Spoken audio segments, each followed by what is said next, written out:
Hello, welcome to today's class. Today we would be talking about the CBSE NET June 2015 paper 2. So we'll be including the first question here. Now the first question is a kind of tricky question because it states 4 statements. Okay? Of these 4 statements, the first one which says nearly 30% of the petroleum production in the world comes from offshore area is totally correct. Now the choice B is a kind of choice that has confused most of the students here. So choice B says EEZ extends up to 100 nautical miles, but in reality it's 200 nautical miles. So that's a kind of incorrect sentence. Then out of the total protected areas of the world, out of the total marine areas, the MPA or the marine protected areas in the world are around 2.08 that contributes to the country of the size of Europe. That's again a kind of incorrect statement here. And the last one, Australia has asked to declare Great Barrier Reef as the largest marine protected area of the region. So the correct choices here are A and D. So the correct answer here would be 3, that's A and D.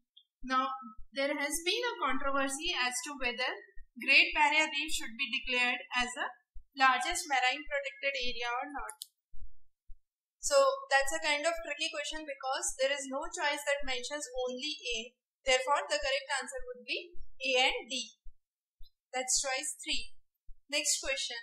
Which of the following groups of countries represent the flow of food grains from food affluent regions to food deficit regions? Now to understand this, we need to understand which countries of the world are considered as food rich and which are the food deficit regions. So here is the details. You have United States, Canada, Australia, France and South Africa and Argentina as the export countries for food sources. There are 13 target nations which include India, Bangladesh, Pakistan, Indonesia, Thailand, Philippines, Turkey, Nigeria, Egypt, Ethiopia, Mexico, Brazil and Colombia, along with China and former USSR, which are considered under the targeted or the food deficit nations. So based on this, if we move back to the question, we have the correct choices 2, that's Australia, South Africa and India, which would be supplying food to Middle East, Western Europe and North Africa. Sorry, India is a food deficit country. So the countries that would be supplying would be North America, Argentina and South Africa. Let me move back here. So it's South Africa, Argentina and North America. So these are the countries that would be on the supply side, the exporters, and the receivers would be Japan, Russia and countries of Western Europe. Now the next question here is, which one of the following group of countries require import of iron to sustain their demand? Now the highest importer of iron technically is China. But India is nowhere an importer of iron. But the choice with China says India. So this won't be a correct choice. The closest choice that is correct here would be Japan, West Europe and United States. Japan at around 11.8%, West Europe at around 13.05% and US at around 1.82%. So this is the amount of import that these countries are doing for iron. So the correct answer here would be B, that's Japan, Western Europe and United States. So this was again a kind of tricky question where you were asked China, that most of the people are well versed with, but China, since it's given along with India and South Africa, it cannot be a correct combination. So the correct combination here would be B, that's Japan, West Europe and United States. So this was again a kind of trick question. The next is, which one of the following is the busiest ocean trade route? North Atlantic route is considered as a busiest trade route. So the North Atlantic trade route, you have North America, South America, the countries of Europe and Africa. So all the countries lying on the coast here would be covered under the North Atlantic route. Since it's talking about just North Atlantic route, all the cities that are touching the east coast of North America and the west coast of Europe would be covered under this. The next is balance of trade. Now balance of trade talks about the difference between imports and exports. Imports and exports.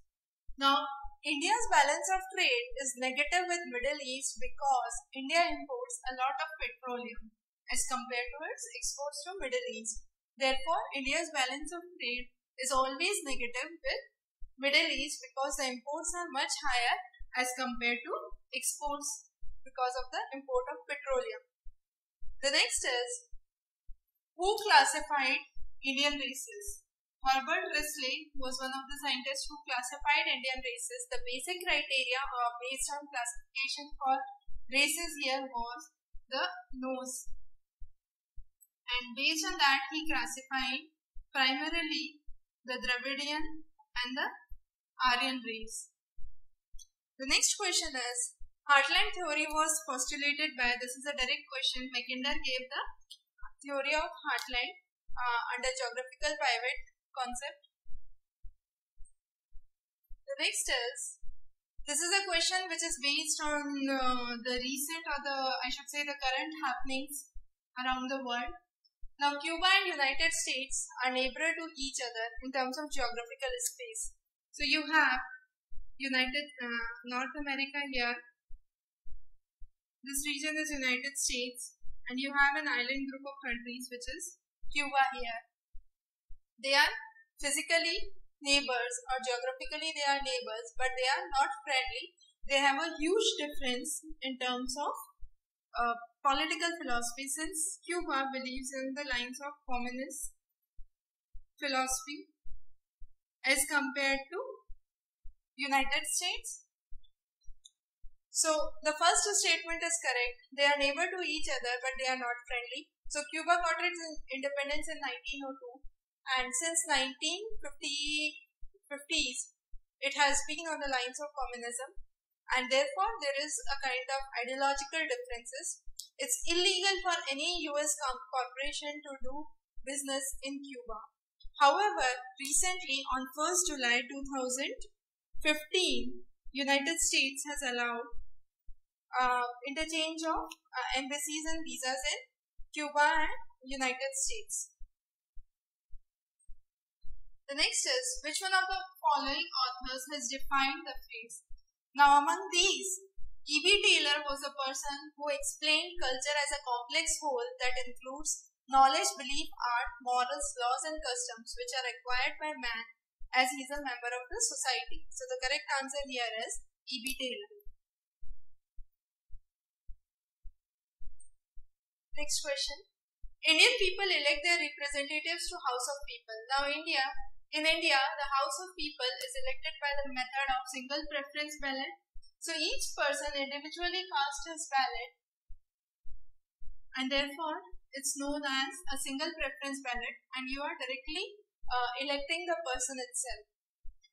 The next is, whose theory did propagate an idea that an area is poor because it is poor?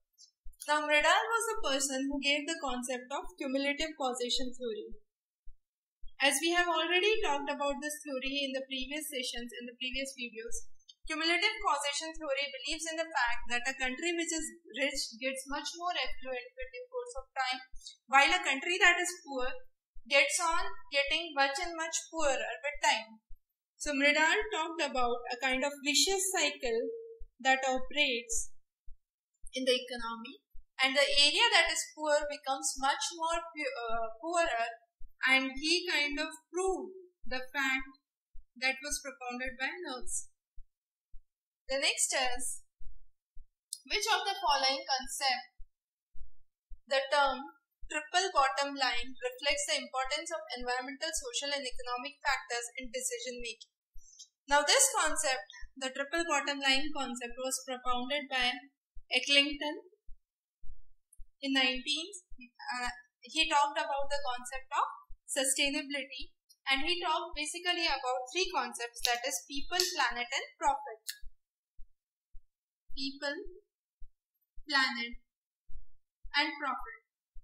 So by profit he talks about economic aspects, people he talks about social aspects, and planet he talks about as environmental aspects. So his theory is known as the theory of 3 Ps, and this is something that is away from the traditional theory that has been in practice for decision making.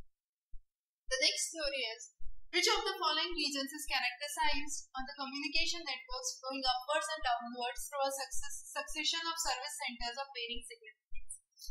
Now this is a kind of very simple question. If I say you have a nation, a state, then you have a district, then you have a tehsil, and then you have a village. So this is a kind of hierarchy that I'm trying to move from up to down. So it's a kind of network flowing upwards and downwards through succession of service centers, and this is what is known as the administrative setup. So the correct answer here would be administrative setup.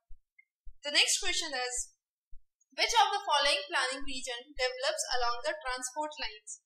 In contrast to the concentric zone theory, there was a theory which was known as the axial growth theory, and this axial growth theory believes in development along roadways, railways, transportation lines, irrigation lines, and waterways.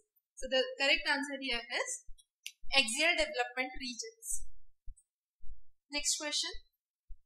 Who has designed the plan of the city of Chandigarh? The correct answer is Lee Cobbs. And this was asked because Lee Cobbs here recently passed away. So this is the kind of question which was based on current affairs again. The next question is, which part of India Dandakaranya forest is situated? Dandakaranya is situated in the eastern central part of the country, which covers an area of 35,600 square kilometers, as we can see. It includes the Abujma Hills in the west to eastern Ghats. Main areas included are Chhattisgarh, Odisha, Telangana and Andhra Pradesh. So the correct answer here, since East Central is not mentioned, the closest match here will be the Central India. Next question is, Tista River is a tributary of Brahmaputra which meets Brahmaputra in Bangladesh. The next question is, which of the following states has maximum area under teak forest? The maximum area under teak forest technically is under Madhya Pradesh. Now in India there are two common vegetations. We say sal vegetation and teak vegetation. The north of Madhya Pradesh and south of Madhya Pradesh. So north of Madhya Pradesh is predominantly under sal forest, while the south of Madhya Pradesh is predominantly under teak forest. Teak forest by default grows in the latitude below 24 degrees. So Madhya Pradesh, whole south of Madhya Pradesh is covered under teak forest. Now out of these 4 states, or out of the states of India, Madhya Pradesh itself has the largest forest area. So the correct answer here is Madhya Pradesh.